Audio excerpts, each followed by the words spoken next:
No, Noah is so good. I thought we already read Emily Bronte. Where is that? Before I marked them. 201? 17? Oh, yeah, apparently. 217? Is that 200? 17. Okay. Excuse me, from yesterday I've been coughing a little bit. You guys give me a break, okay? So, Emily Bronte, okay. I'm gonna read the bio, and you guys. I like her poems. And I like the three poems here. The title list. Okay. After the early death of the mother, Emily Bronte, 1818-1848, her sister Annie and Charlotte. You know these three persons? Anybody know her or anything? The novel writers. They were famous writers. I think so. Raised by the aunt in Haworth, England. They enrolled for short, unhappy periods in school, but were mostly educated at home. The three girls who later became influential writers created a complex imaginary world in their youth. Emily and Annie conjured Gondal, the setting for many Emily's poems. Emily worked as a governess near Halifax in 1837. Now, can somebody tell me what the governess means? Any idea governess means in this culture? Lady governor? It's like somebody It's like hard. a female mentor, I think. Yeah, mentor, exactly. Yeah, exactly. Like a personal teacher of some sort. Exactly, personal teacher. Yeah, for girls, for boys, different governors. Okay, so normally girls, those basically rich people, those time aristocratic life. You read Tolstoy's life, you can see that being the case. Am I right? In Russia, anyway. So near Halifax in 1837. And traveled with Charlotte to Brussels 5 years later to study language, but she was called home after the death of her aunt. She remained in Haworth for the rest of her short life.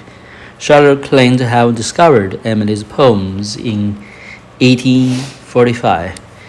She compiled a collection of works by all three sisters, poems by Currer Ellis, Acton Bell. Those were the pseudonyms. Is that the word? How to pronounce that word? Pseudonyms? Okay. It's basically alias, am I right? So of Charlotte, Emily, and Annie, respectively. The book attracted no special notice when it appeared in 1846, but Emily's novel, Wuthering Heights, 1847, became acknowledged as a masterpiece shortly after her death. She died of tuberculosis at the age of 30. Now, have you guys read this novel? Not really, huh? Nobody? Okay. I think I read a little bit. Very interesting novel. So, okay. Let's read the first one. Remembrance. No, why not you start? Remembrance. Cold in the earth, and the deep snow piled above thee. Far, far removed, cold in the dreary grave. Have I forgot, my only love, to love thee? Severed at last by time's all-wearing wave? Now, when alone, do my thoughts no longer hover over the mountains on Angora's shore, resting their wings where heath and fern leaves cover that noble heart forever, evermore.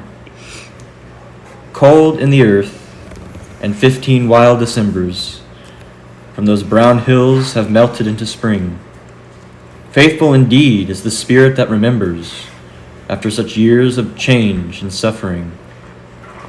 Sweet love of youth, forgive if I forget thee, while the world's tide is bearing me along. Sterner desires and darker hopes beset me, hopes which obscure but cannot do thee wrong. No other sun has lightened up my heaven, no other star has ever shone for me. All my life's bliss from thy dear life was given. All my life's bliss is in the grave with thee. But when the days of golden dreams have perished, and even despair was powerless to destroy, then did I learn how existence could be cherished, strengthened and fed without the aid of joy. Then did I check the tears of useless passion, wean my young soul from yearning after thine, sternly denied its burning wish to hasten down to that tomb already more than mine.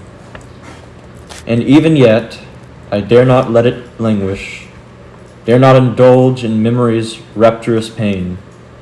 Once drinking deep of that divinest anguish, how could I seek the empty world again? Wow, that's a long long poem. So, okay, Esther, your turn. Read the same poem. So, December. Remembrance. Cold in the earth and the deep snow piled above me. Far, far removed, cold in the dreary grave. Have I forgotten my only love to love thee? Severed at last by time's all-wearing wave?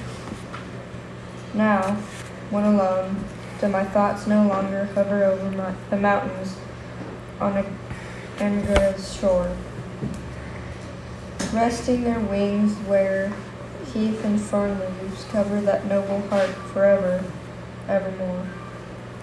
Cold in the earth, and 15 wild Decembers from those brown hills have melted into spring. Faithful indeed is a spirit that remembers after such years of change and suffering. Sweet love of youth, forgive if I forget thee, while the world's tide is bearing me along. Sterner desires and darker hopes beset me, hopes which obscure but cannot do thee wrong. No other sun has lightened up my heaven, no other star has ever shone for me. All my life's bliss from thy dear life was given. All my life's bliss is in the grave with thee. But when the days of golden dreams had perished, and even despair was powerless to destroy, I need this logo. then did I learn how existence could be cherished, strengthened and fed without the aid of joy. Then did I check my the tears of useless passion, weaned by my young soul from yearning after thine, sternly denied its burning wish to hasten down to that tomb already more than mine. And even yet, I dare not let it languish, dare not indulge in memory's rapturous pain. Once drinking deep of that divinest anguish, how could I seek the empty world again? Good reading, you guys. Pretty good. Esther, I'm impressed. That's good reading there. So, not much to talk about. I think that you guys understand the poem, am I right? Plain seems to be a friend passed away some quite a while ago, 15 wild December, maybe implied 15 years ago. So, so seems to have a very unique relationship here. Naomi, why not you move on to the next one? Okay. Eliza going to repeat it. So, Love and friendship. one guy read with like a poet who wrote it. Okay. Love is like the wild rose. Is it briar? Briar, yeah. Friendship is like the holly tree. The holly is dark when the rose's briar blooms. But which will bloom most constantly? The wild rose briar is sweet in spring. Its summer blossoms scent the air. Yet wait till winter comes again, and who will call the wild briar fair? Then scorn the silly rose wreath now, and deck thee with the holly's sheen, that when December blights thy brow, he still may leave thy garland green. Isn't that amazing? They begin to decorate their homes with the holly trees those days, am I right? So, anybody knows holly tree, what it is? Hollies. Isn't it the one with like the red berries? Exactly. Yeah. Exactly. Yeah. Go ahead. Love and friendship. Love is like a wild rose briar. Friendship like the holly tree. The holly is dark when the rose briar blooms. But which will bloom most constantly?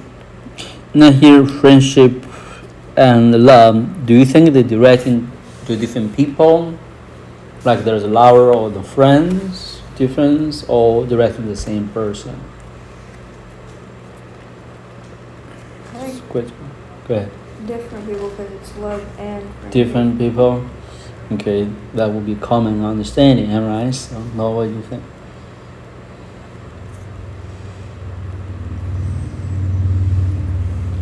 Well, she's referring to them as like not even something particularly personal, but almost something she's analyzing as concepts, love and friendship. I'm not at all saying that this poem is psychological or philosophical in any way, but she is talking about love and friendship. Even her very wording is speaking of them as, or in general terms. In general terms. And I can't say I particularly like or enjoy, while it is nice and somewhat beautiful, I don't like her Analogies. The love. No, her analogies are good, as in poetically speaking, but her idea of love being this somewhat shallow thing means that she's talking about a shallow form of love.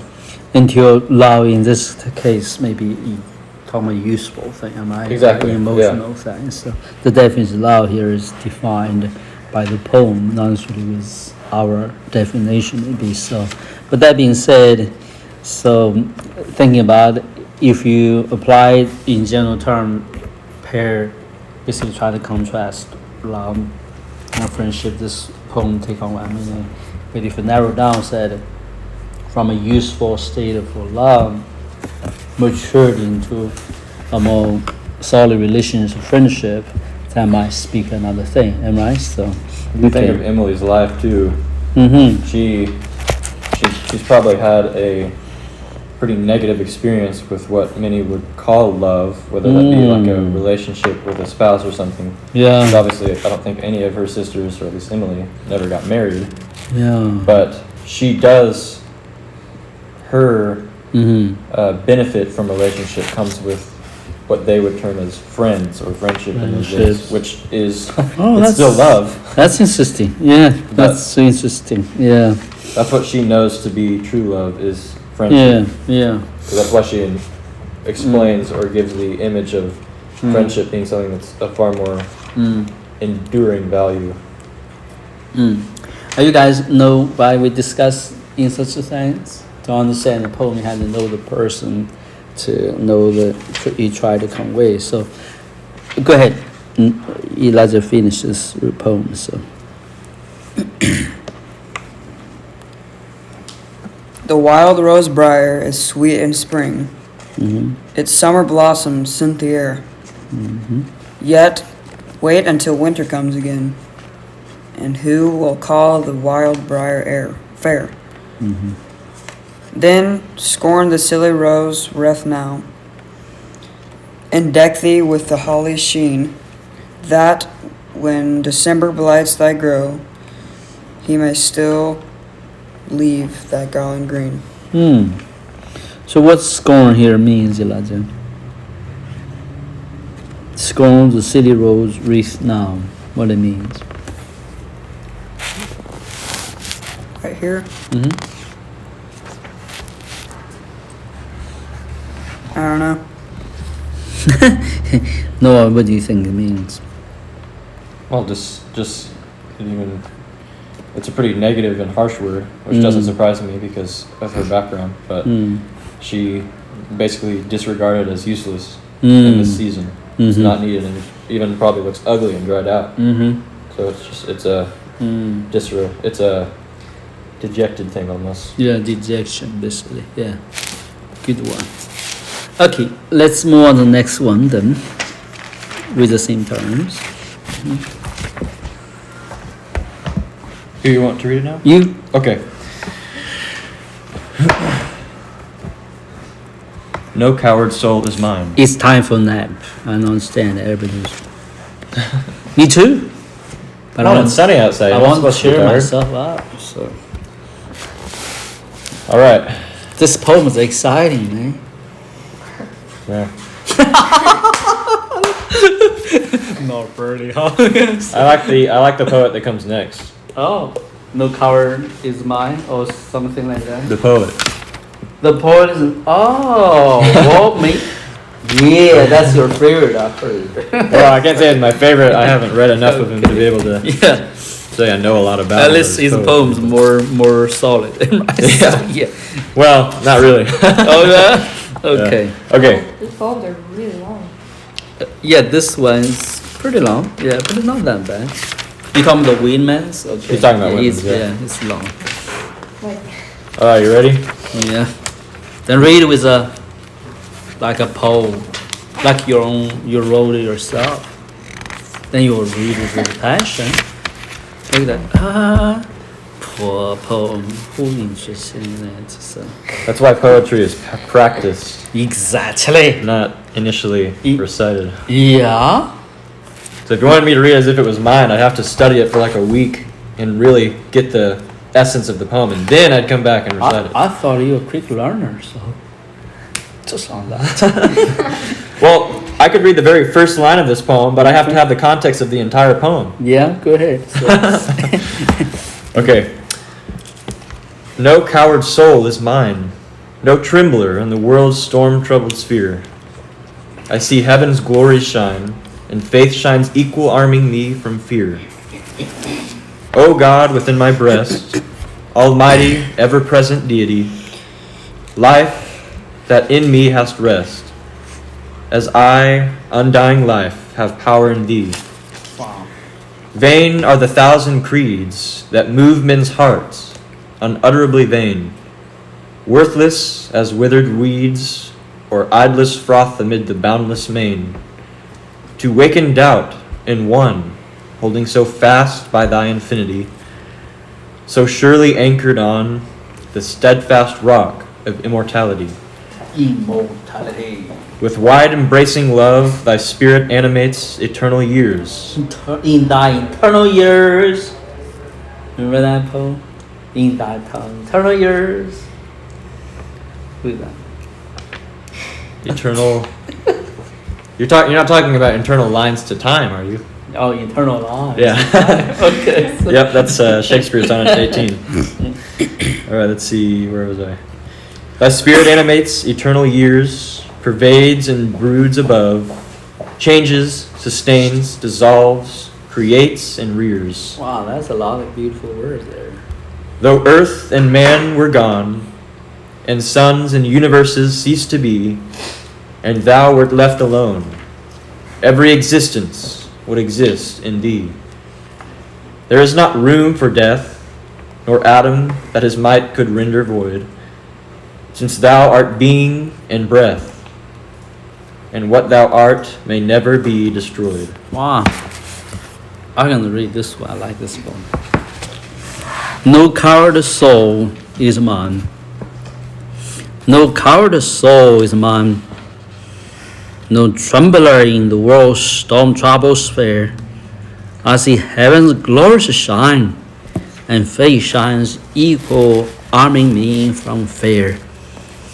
O God within my breast, almighty ever-present deity, life that in me has rest, as I undying life have power in thee. When are the soul's increase that move man's hearts untroubledly when, worthless as withered weeds, so idless froth amidst the boundless main, to awaken doubt in me, holding so fast by thy infinity, so surely anchored on the steadfast rock of immortality, with wide embracing love, thine spirit animates eternal years, pervades and brews above, changes, sustains, dissolves, creates, and rears. The earth and man were gone, and songs, universes ceased to be, and thou were left alone. Every existence would exist in thee. There's no room for death, no end then his mind could render void, since thou art being and breath, and without may never be destroyed. Wow, that's a good one. That's kind of surprising. The random all this.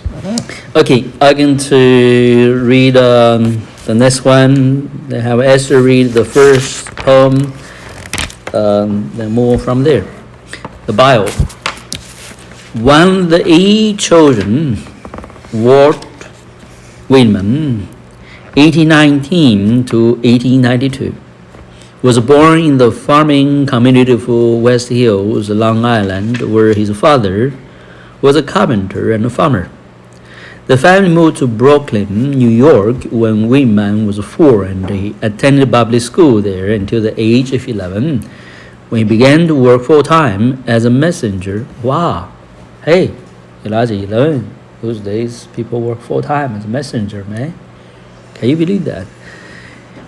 And for newspapers and printers. He was employed as a reporter, editor, typesetter, and beginning at 17 as a school teacher. Lee's Grants, 1855, is the most significant work, was constantly revised, going through 9 separate editions before his death in 1892. When the Civil War broke out, Whitman volunteered in the New York hospitals as a nurse, also working as a government clerk during the daily for the Interior Department. He was fired from the job after the Secretary for the Interior, Reed Lee's Grants, was offended. Seriously? That's terrible. That's called religious persecution, man. This is called poems persecution, literature persecution. Other writers publicly supported Whitman during the scandal, and finally his reputation was restored. Whitman had a stroke in 1873. He got a job from a cheese. What is a cheese? What's the first name? Cheese. Simon Cheese. Am I right? Simon Cheese, grocery store.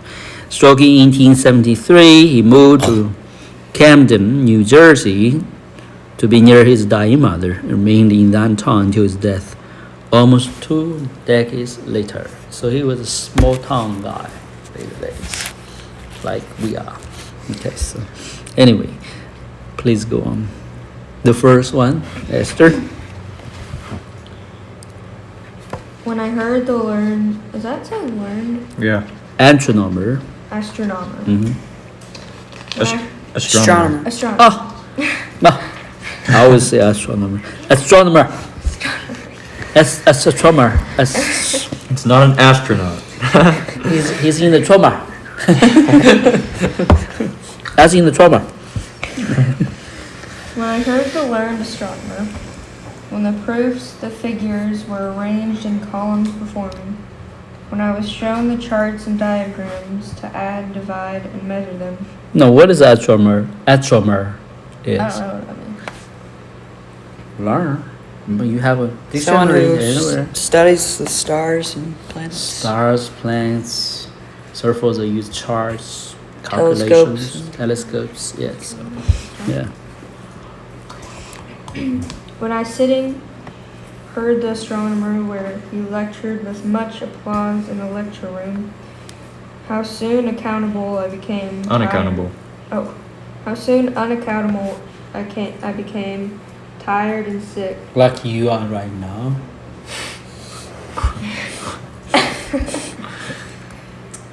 Till rising and gliding out I wandered off by myself in the mystical moist night air, and from time to time looked up in perfect silence at the stars. So what he's trying to I like say. that one. This is really good. I haven't read that before. That's really naughty, man. That's a naughty poem. Sorry. No, that's not naughty. Okay. Like you have someone that is prideful and very well thought of in their profession, someone super intelligent like an astronomer, and then he goes out not knowing anything about stars to a Like I scientific am teaching the degree. Bible with all passion and all knowledge, and Eli just sleep away. Said, "Let me have a quiet moment to look at the flowers, to hear the music." I don't know whoever. Yeah, more close to God than I am. So, yeah, I'm joking. That's a good one. Now, you might want to read that, by the way. Go ahead. Who, me? You, yeah. Oh, yeah, okay. Which you like? The one who went out or the one who stay in? The professor or the wanderer? Anyway, go ahead. I like the wanderer. Oh, okay. When I heard the learned astronomer, when the proofs, the figures were ranged in columns before me, when I was shown the charts and diagrams to add, divide, and measure them, when I sitting heard the astronomer where he lectured with much applause in the lecture room, how soon, unaccountable, I became tired and sick, till rising and gliding out, I wandered off by myself in the mystical moist night air, and from time to time looked up in perfect silence at the stars. So you wandered off, man, from the lecture hall. That's terrible. Okay, now me the next one. 你拉接 I'm going to see. If all good, go ahead. I hear America singing. What? I didn't hear anything. So go ahead. I hear America singing. The varied carols I hear.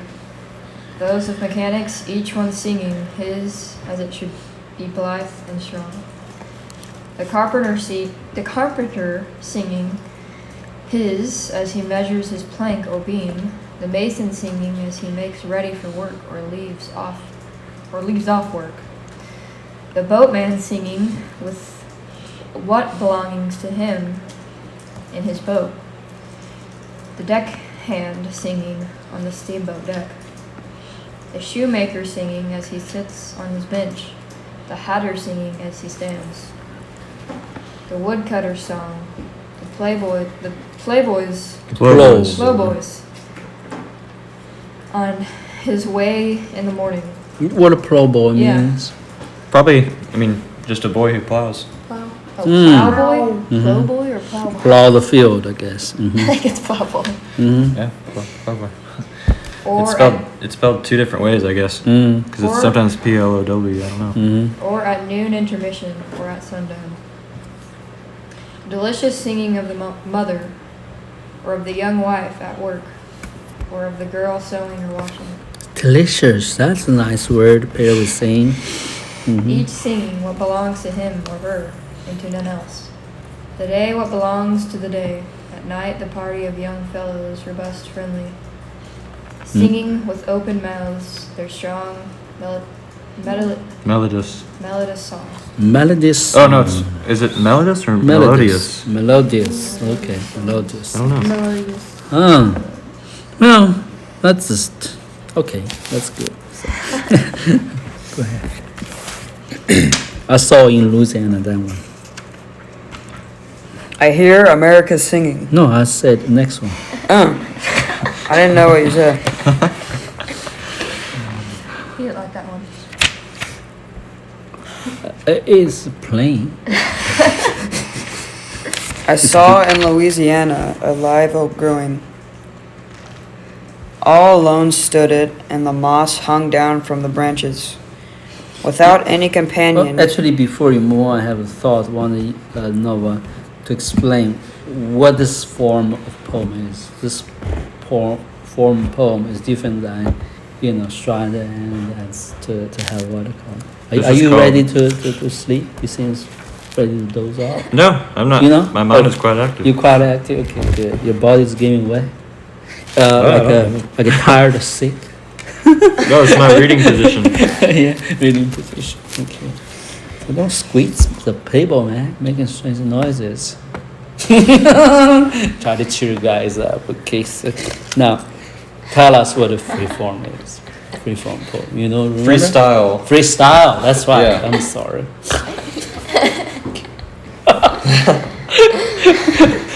No, you got excited.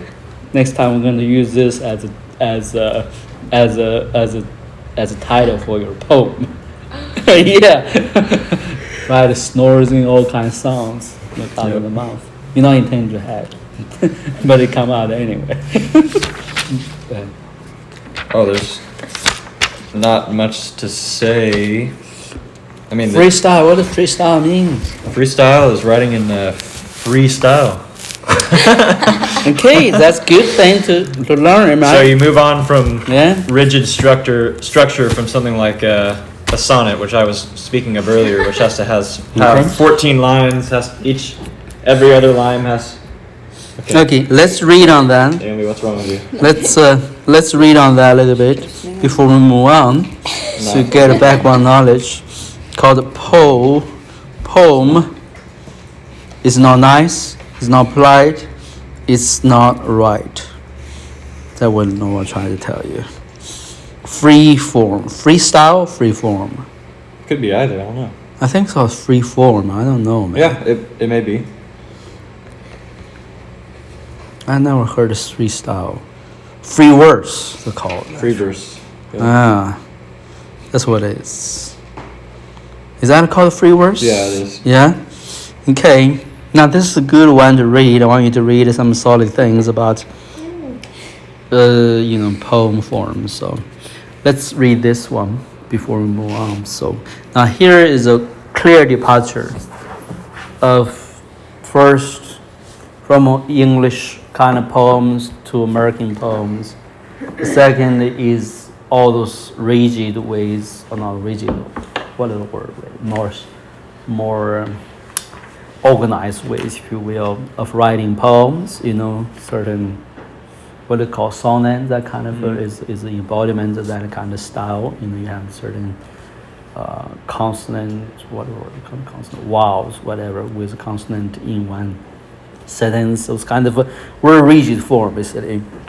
And then freed from that form, writing poem like William doing is a great revolution in poem composition. Okay, so with that context said, let's read a little bit, so you learn to appreciate poems and certain context of poems. No, why don't you read from in the definition part? All right. Mm-hmm. Free verse. Do you guys have your phone and got this out? What is it? It's called free verse in Wikipedia. So you're gonna have Wikipedia, whether on your browser or the app. I don't know what you have there, but you're gonna use it. Wikipedia. Are we going to definition? Mm-hmm. Yeah, in the beginning, basically called free verse. This article. Okay. Let me know. You get there? What's it called? I want you to expand your reading experiences. Okay. This purpose is more than just to learn something. I want to expand your reading experiences. Yelin, I think that one I finished. It's not. Okay. That's okay. Yeah. Go ahead. Yeah. Are you there? Free verse in Wikipedia. Okay. Good. Go ahead, Noah. So under the title of definition is where you want me to start? Yeah. Okay. Free verse does not proceed by a strict set of rules. I'm sorry. From the very beginning, please. Yes. Mm-hmm. Free verse is an open form of poetry, which in its modern form arose through the French vers libre form, which is basically the same thing. Free verse is what that translates to. It does not use consistent meter patterns, rhyme, or any musical pattern. It thus tends to follow the rhythm of natural speech. Natural speech. Free verse does not proceed by a strict set of rules, is not a literary type, and does not conform to a formal structure. It is not considered to be completely free. In 1948, Charles Allen wrote, "The only freedom cadence verse obtains is a limited freedom from the tight demands of the metered line." Metered line. What that word mean? Metered line, right? So, because you had to sing with it, or a certain format to go with it. Go ahead. Free verse contains some elements of form, including the poetic line. You know what a meters mean? You have you seen the play piano or play music that do this? Get the set a meter. Mhm. That's what it is. You read with as if there's a meter set in it. So you read a certain rhyme with it. So, Yep. go ahead. Free verse contains some elements of form, including the poetic line, which may vary freely, rhythm, strophes or strophic rhythms, stanzaic patterns, and rhythmic units or cadences. It is said that verse is free when it is not primarily obtained by the metered line. Donald Hall goes as far as to say that the form of free verse is as binding and as liberating as the form of a rondeau. What does rondeau? I have no idea. So. It's a form of medieval and Renaissance French poetry as well as the corresponding musical chanson form. Okay. So it's just another form of poetry. Hmm. And T.S. Eliot wrote, "No verse is free for the man who wants to do a good job." That's a good one. That's good. Kenneth Allett, the poet and critic. T.S. Eliot is one of the most famous poet, American poet. Also, is a literature critic as well. So he wrote a lot of things about appreciating literature. So go ahead, especially poetry. Go ahead. Kenneth Allett, the poet and critic, said the adoption by some poets of vers libre arose from mere desire for novelty, the imitation of Whitman, Oh, the study of Jacobean. who's that? We mean. Yeah, Okay. he pretty much started Yeah. free verse. Yeah, he's a father of it actually. So go ahead. Yeah. And the awareness of what French poets had already done to the Alexandrine in France. Mm. The American critic John Livingston Lowes, in 1916, observed free verse may be written as very beautiful prose. Prose may be written as very beautiful free verse. Which is which? Hard to say. Some poets have considered free verse restrictive in its own way. In 1922, Robert Bridges voiced his reservations in the essay Humdrum and Harum Scarum. Seriously? Robert Frost, in a comment regarding Carl Sandburg, later remarked that writing free verse was like playing tennis without a net. Sandburg responded saying, in part, "There have been poets who could and did play more than one game of tennis with unseen rackets, volleying airy and fantastic balls over an insubstantial net on a frail moonlight fabric of a court." Why there is a confrontation here a little bit? Because Robert Frost is a modern poet, American poet, most famous of last century. He don't write free verse. He actually write rhyme and stanzas stuff like Yep. that. You know. So go ahead. Mm. William Carlos Williams said, "Being an art form, a verse cannot be free in the sense of having no limitations or guiding principles." Yvonne Winters, the poet and critic, said, "The greatest fluidity of statement is possible where the greatest clarity of form prevails. The free verse that is really verse, the best that is, of W.C. Williams, H.D. Mariani Moore, Wallace Stevens, and Ezra Pound, is in its peculiar fashion the antithesis of free." Mm. You want me to continue? No, we're gonna move forward to this portion called the antecedents. Antecedents. We're going to bypass the first paragraph. We're going to read the second paragraph. I'm going to read so the sort of cadencing that we now recognize in free verse can be traced back at least as far as the biblical Hebrew psalmist, the poetry of the Bible. By referring to the Psalms, it is possible to argue that free verse English first appeared in the 1380s in the John Wycliffe translation of the Psalms and was repeated in different form in most biblical translations ever since. Walt Whitman, who bases a long line in his poetry collection, lays the grounds on the phrasing of the King James Bible, influenced later American free verse composers, notably Allen Ginsberg. One form free verse was employed by Christopher Smart in his long poem Jubilate. Wow. And no, I have no idea what that means. Rejoice in the Lamb. Okay. Reading sometime between, anyway, time. Okay, that's basically all I want to read on that note. Now, start it over. 你来讲. I saw in Louisiana. I saw in Louisiana a live oak growing. You three really loud. All alone it stood it, and the moss hung down from the branches.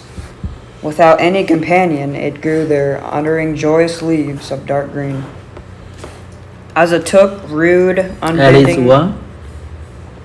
And its look, Its look. rude, unbending, lusty, made me think of myself, but wondered how it could utter joyous leaves standing alone.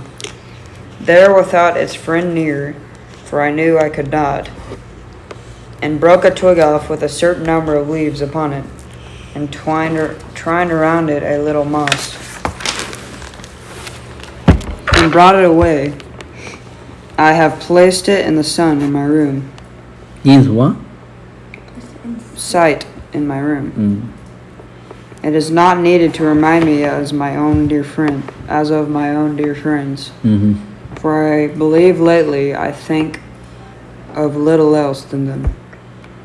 Yet it reminds me to. What? Yet it reminds me to. Yeah? Well, Wake up, Elijah. it remains to me a curious. You're token. somewhere else. You must be Mars. I mean Jupiter, so you're Mars. We are Mars.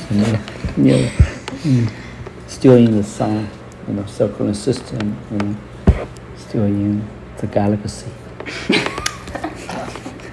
It makes me think of mainly love. For all that, and though the live oak glistens here in Louisiana, solitary in a wide flat space, uttering joyous leaves all its life, without a friend, a lover near, I know very well I could not. That is difficult to read. I can think I know what it's talking about, but not really sure. I mean, Naomi, you do the justice to this verse. He let us lost in space. You're gonna get us back. That's good analogy.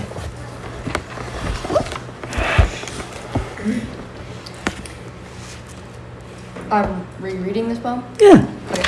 Because I don't know what he's reading there, so I'm joking.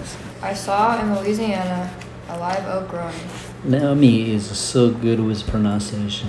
Louisiana, can you say it again? Louisiana. Louisiana, I need to learn from you. Louisiana, okay. Well, Yeah, somewhere. yeah, it's really good. All alone stood it, and the moss hung down from the branches. Without any companion, it grew there, uttering joyous leaves of dark green. And its look, rude, unbending, lusty, made me think of myself. But I wondered how I could utter joyous leaves. It could utter joyous leaves standing alone. There without its friend near, I knew I could not. And I broke off a twig with a certain number of leaves upon it, and pointed around it a little moss, and brought it away. And I have placed it in sight in my room. That's literally prose, man. It's like you're writing like a prose, right? So, Like what? prose, P-R-O-S-E, what it It's called. close, but Yeah. there's still, it's free verse, but as Yeah. we're looking, it actually still has a rhythm. I can feel it. You can feel it. Yeah. Okay. Yeah. It is not needed to remind me, as of my own dear friends. For I believe lately I think of little else than of them. Yet it remains to me a curious token, and it makes me think of manly love. For all that, and though the live oak tree glistens Here is manly is basically brotherly love. Okay, so like between men as brothers. Yeah. in Louisiana solitary in a wide flat space, Mm. uttering joyous leaves all its life without a friend, a lover near. Mm. I know very well I could not. So Noah is the interpreter here. So tell us what you try to say here. So there's something that both about this tree, this live oak, that he finds both relatable and unrelatable. Because in many ways, the character of the tree reminds him of himself, even his own soul. Mm. But there's something about the position or location of the tree that he knows that still fascinates him and interests him, but that he knows he could never empathize with. Mm. Or not empathize, but to conform to, I guess. Compared to. Yeah, compared to, Mm. which is the loneliness Mm. and Flourish by the sun. solitary nature Yeah. of this tree. Mm. Because, as you can see here in just this one poem, and in many of Walt Whitman's poems, he really likes people. He likes people, Like any kind of person. He's very fascinated with the humankind. Mm. Well, we cannot finish Whitman. We're gonna cut him in half and sew him together next time. So. That's my kind of analogy. Okay, thank you for your time, guys, and hope you enjoy the time. So, I like poetry. Now we're going to talk about every other week. Maybe this week can write a poetry, next week can write an essay. So I hope it isn't too much a burden for you, but you can improve your writing skills. So a poem this week? Yes.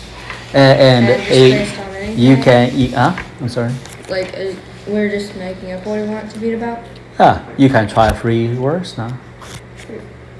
3 words. 3 words poem, like write Which a is- prose. Which is what we were just reading, free verse. I don't know if I fully understand it, though. Like, I mean, read over the Wikipedia. Something good to learn. Typically, if not always, free verse does not rhyme.